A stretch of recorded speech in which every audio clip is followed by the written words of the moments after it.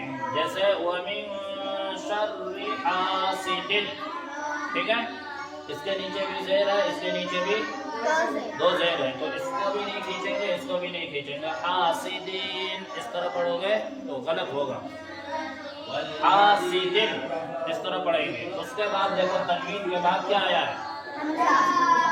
حروف حلقی میں سے حمزہ آ گیا ہے. تو اب جیسے ہی تنوین کے بعد حروف حلقی میں سے کوئی حرف آ جائے تو وہاں کیا ہو جاتا ہے؟ اظہار. تو یہاں بھی کیا ہوگا؟ اظہار. اظہار کا مطلب ظاہر کر کے پڑھنا. غنہ بھی نہیں اخفا بھی نہیں. ٹھیک ہے. دیکھیے وَمِن شَرِّ حَاسِدٍ إِذَا حَسَدَ. ومن شر حاسد إذا حسد.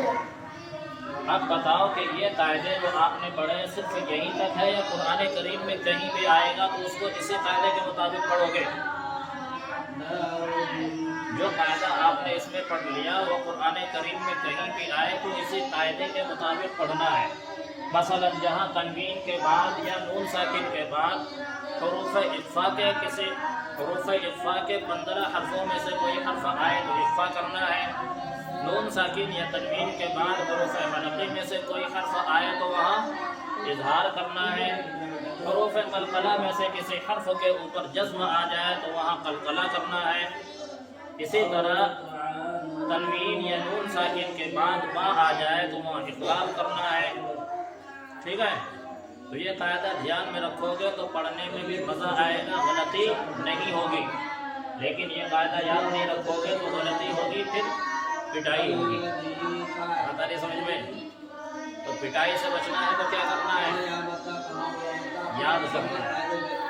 ٹھیک ہے. یہ صورت یاد ہو جائے گی نہیں؟ دیکھو ایک مرتبہ پھر پڑھو.